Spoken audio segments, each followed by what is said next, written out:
আসসালামু আলাইকুম রহমতুল্লাহ। অনেকে গুনাহের কাজ করে কিন্তু সেটা করার পর বলে আলহামদুলিল্লাহ। কেউ কোনো হারাম কোনো ইনকাম করলো, তাকে জিজ্ঞেস করা হলো, বলো আলহামদুলিল্লাহ, খুব ভালো আছে, এত টাকা বেতন পায়। হ্যাঁ, কেউ ইউটিউবে কোনো নাচ গানের কোনো ভিডিও ছাড়লো, সেখান থেকে ইনকাম আসলো, সেই ইন্টারভিউ গর্ব করে বলে যে আলহামদুলিল্লাহ, আমি মাসে 10 লাখ টাকা ইনকাম করে। কেউ এরকম কোনো হারাম কোনো ভিডিও ভাইরাল হইল, যেটাতে নাচ গান বাজনা বা অশ্লীলতা কোনো কিছু আসে, তো ইন্টারভিউ সে বলে যে আলহামদুলিল্লাহ, আমার এই ভিডিওটা ভাইরাল হয়েছে। সমাজে প্রচুর দেখা যায় যে গুনাহের কাজ, শরিয়াতে এটার কোনো অনুমতি নাই।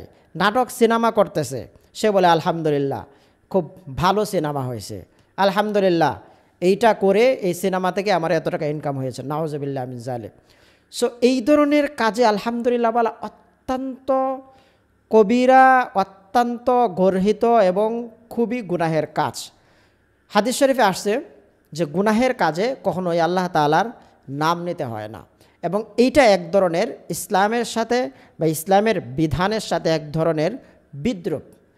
আর হাদিসের এরকম আসছে যে কেউ যদি ইসলামের কোনো একটা বিধানকে করে বা বিদ্রুপ করে বা এটাকে হেয় প্রতিপন্ন করে, তাহলে তার ঈমান থাকবে না।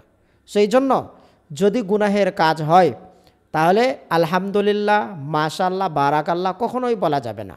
কেউ আলহামদুলিল্লাহ বলল আর হোস্ট বলে দিল মাশাআল্লাহ, এগুলো কোনো কিছুই বলা যাবে না। গুনাহের সাথে এগুলোর কোনো সম্পর্ক নাই।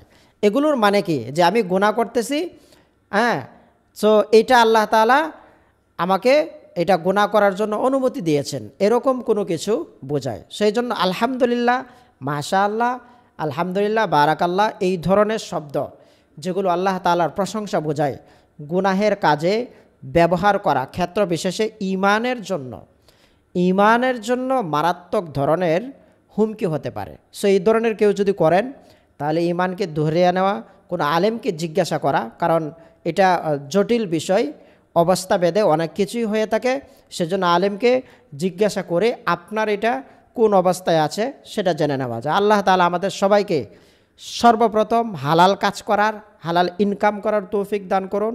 আর যদি কেউ গুনাহের কাছে থাকে, সেখানে আলহামদুলিল্লাহ যেন না বলা হয়, তবে তাকে চেষ্টা করা যে সেই জায়গা থেকে ফিরে আসার। আজ এ পর্যন্তই। আসসালামু আলাইকুম ওয়া রাহমাতুল্লাহ।